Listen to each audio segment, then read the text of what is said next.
שלי תורי אנשים, גולני שלי שמות ופנים, מקומות וזמנים וקולות משונים, השבים ועולים למולי. גולני שלי מלחמת שחרור, גולני שלי אותו הסיפור של מצליח יעל, של כל עם ישראל, השבים ועולים למולי. גולני, גולני שלי, גולני שלי, גולני, גולני שלי, גולני שלי, גולני, גולני שלי, גולני שלי, גולני, גולני שלי, גולני שלי.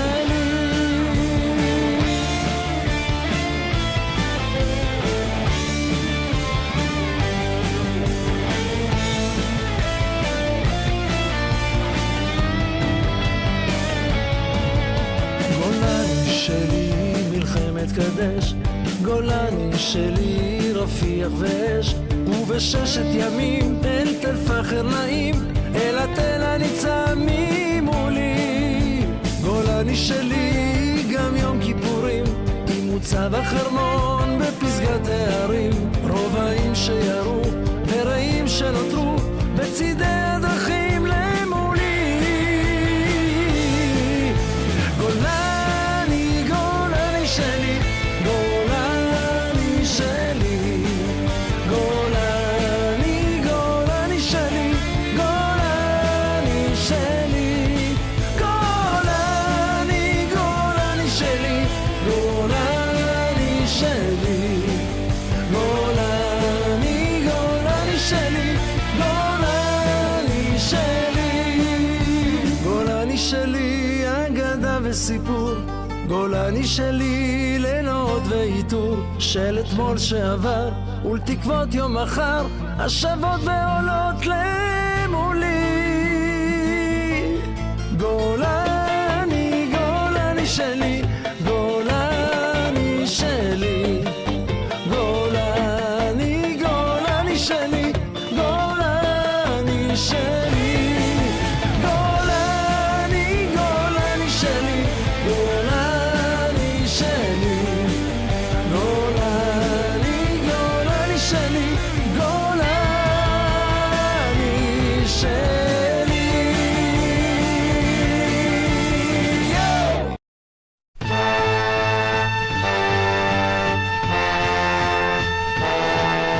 למעלה בהר כבר השמש שוקעת, ברוח של ערב פורץ מן החום, סיירת אגוז את הדרך יודעת, כי בה היא הלכה גם אתמול גם שלשום. כל מי שדרכו כבר עייפה בינתיים, מיום מפרך ומלילה קודם, מחר יחייך לו היום שבעתיים, כי זאת תהילת החייל שחוזר. בסיירת אגוז יש קליפה קצת עבה, אך לב של זהב והמון אהבה.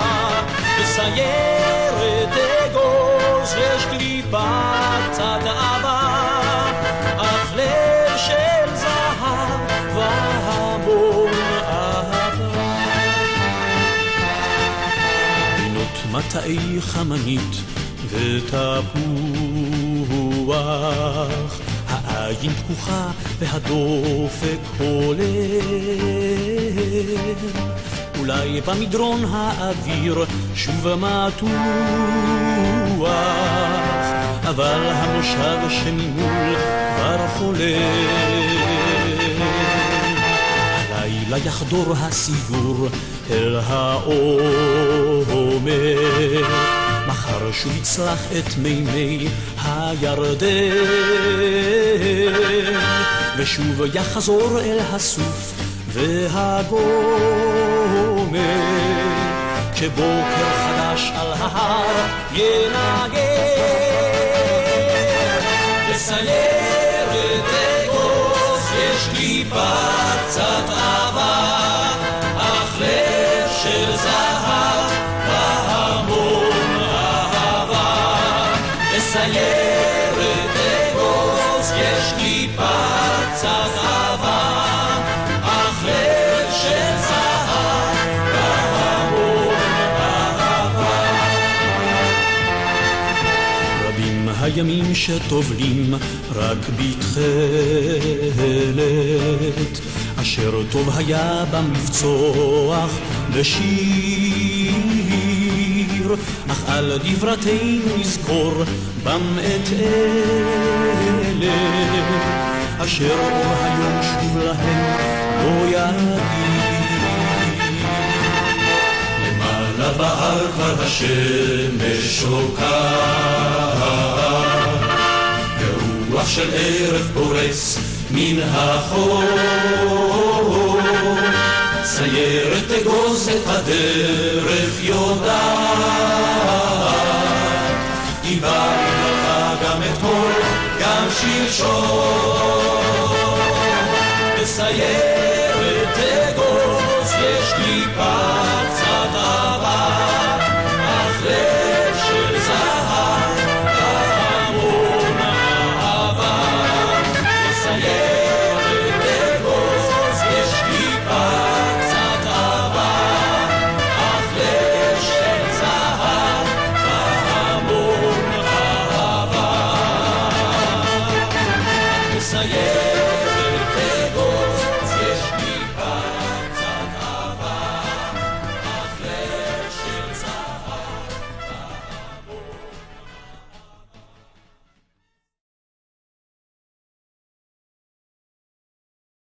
איפה ישנם עוד אנשים כמו האיש ההוא אשר היה כערבות הבוכיות איפה ישנם עוד אנשים כמו האיש ההוא אשר היה כערבות הבוכיות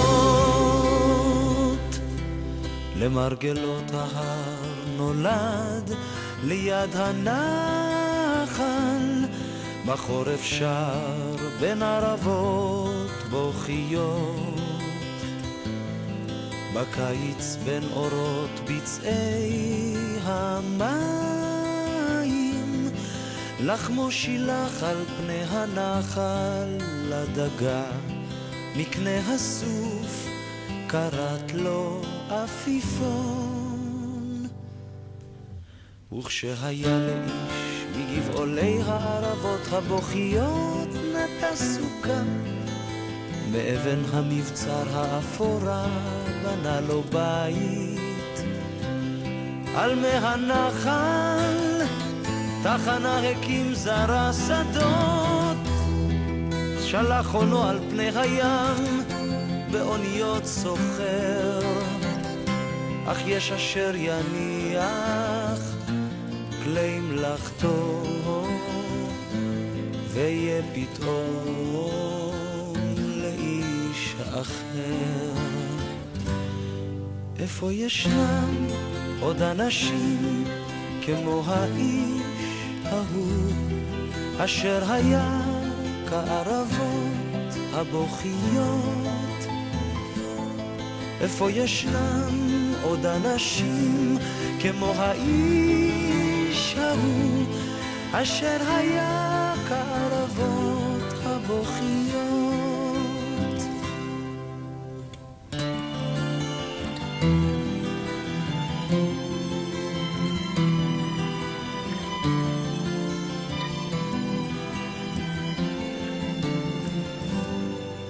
למרגלות ההר נולד ליד הנחל ידוד בזור נפש על ההר או בבחיים ובנופלו בבוקר לא אבות אחד על אדמתו יקנו לו אחוזת עולם ליד אמות המים השקטות. ערב יום העצמאות של אותה שנה מרה, אנשים כמו האיש קיבלתם בלב שבור את הבשורה. עטרת ראשכם נפלה באחת כפיים. נחמה לא תימצא. וכמו מבצע עתיק היה בסוף הדרך.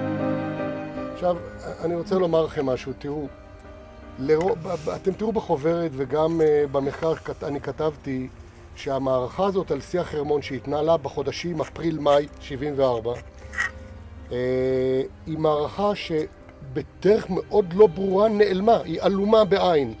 היא נעלמה מההיסטוריה הישראלית, אולי בגלל שהיינו מיד אחרי מלחמת יום הכיפורים.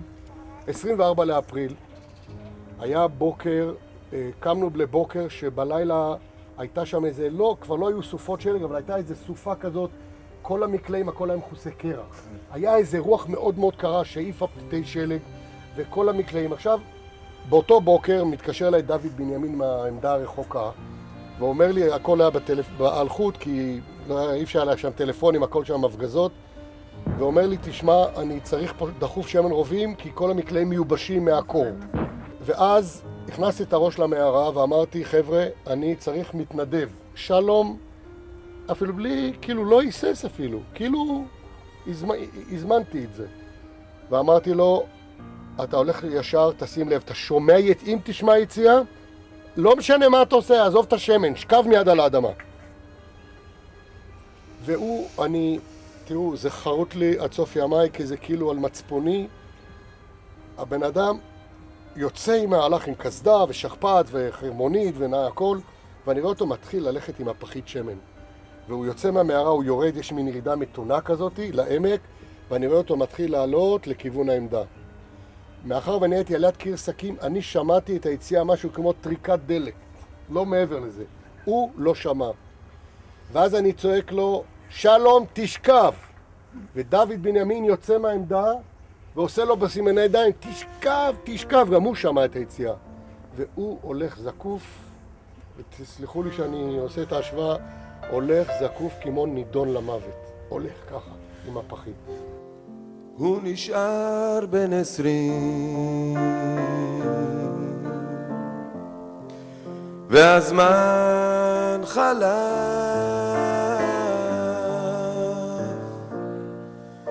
זמן שלא נגע בפניו,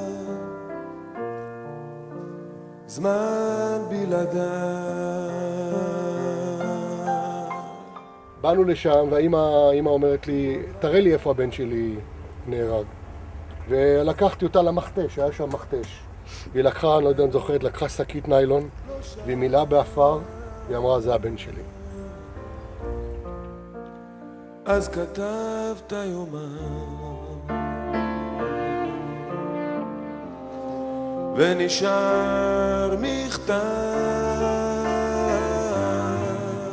קיוויתי לעבור את החג בבית, לבלות יפה, לצאת במחולות. תקוותיי הרבות נתאכזבו. הוטל עליי להישאר רחוק מהבית, לדאוג לכך שאחרים יוכלו לבלות בשקט. איך אומרים? תסתפק בזה.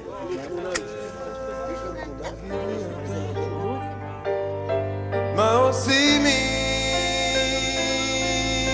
חבר שכמותך? מה עושים עם מותך?